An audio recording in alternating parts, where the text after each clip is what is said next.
વિજયકુમાર શ્રીવાસ્તવ વિવાદ મામલો.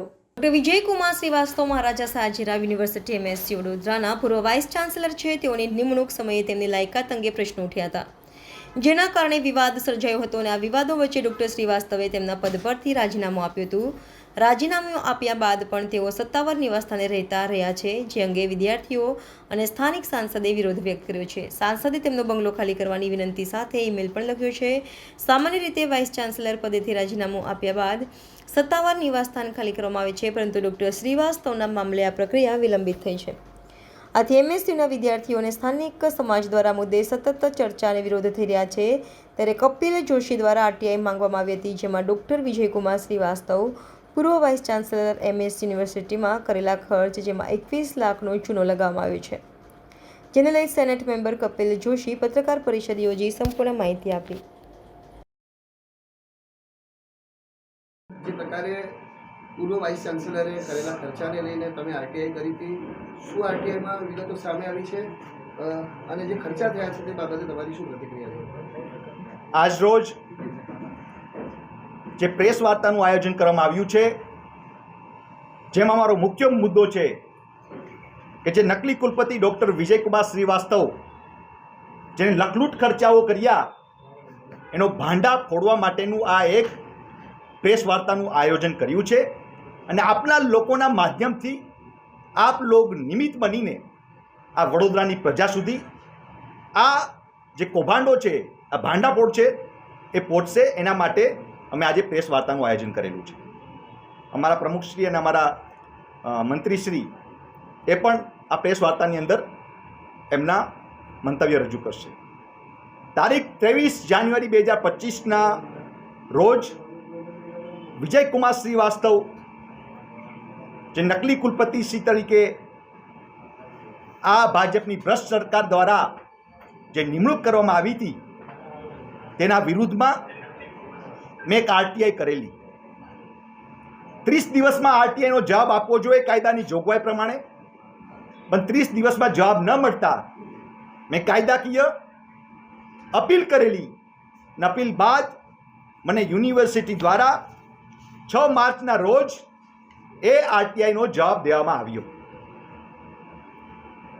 આ RTIનો જવાબની અંદર જે ખર્ચના આંકડાઓ જોતા મને એક ગુજરાતી પંક્તિ યાદ આવે છે કે કોના બાપની દિવાળી, કોના બાપની દિવાળી.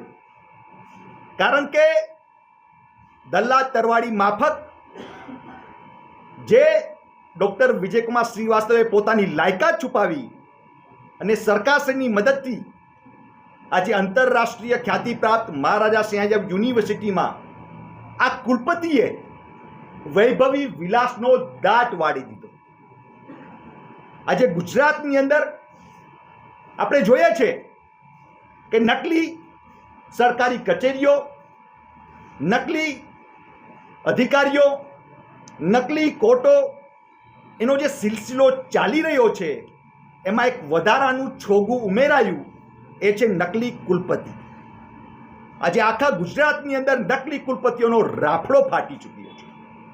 એમાંના એક નકલી કુલપતિ અમારા જે વિજયકુમાર શ્રીવાસ્તવના જો ખર્ચાઓ તમને હવે એની પર નજર રાખું તો મને RTI માધ્યમથી જે મને મળ્યા છે ખર્ચાઓ, કે જેના વિદેશ પ્રવાસની અંદર એને ટોટલ 6 દેશોમાં 3 વર્ષની અંદર 6 થી 7 દેશોની અંદર એને ભ્રમણ યાત્રા કરી, જેમાં Japan, UK, Spain, America, France, Nepal, Italy જેવા દેશોમાં આ નકલી કુલપતિએ ભ્રમણ યાત્રા કરી અને એની પાછળ 21 લાખ રૂપિયાનો આ યુનિવર્સિટીને ચૂનો લગાવવામાં આવ્યો.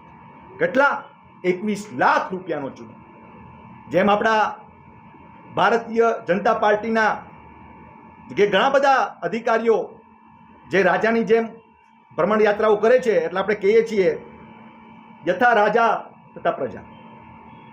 વળી પડિયાના પાટુની માફિક કુલપતિ જે પોતાની અસલી બાયોડેટાને છુપાવવા માટે જે વકીલ બાબુઓની નિમણૂકો કરી, એ વકીલ બાબુઓની પાછળ કોર્ટની અંદર 3,33,000 રૂપિયા આ યુનિવર્સિટી દ્વારા એ ચૂકવવામાં આવ્યા. 3,33,850 રૂપિયા.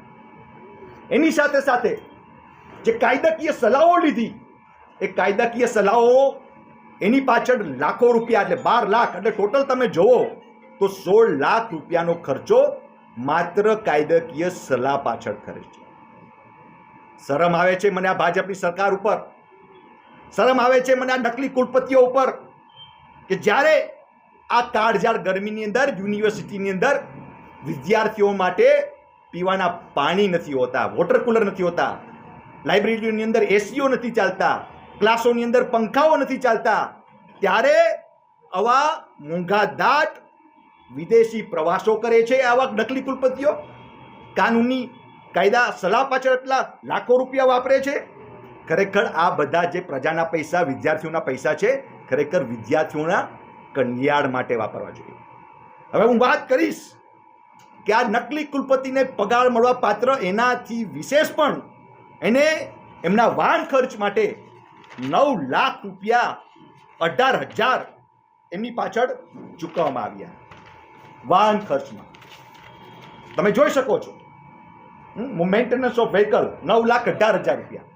એની સાથે સાથે મેડિકલ ખર્ચ 1,60,000 રૂપિયા.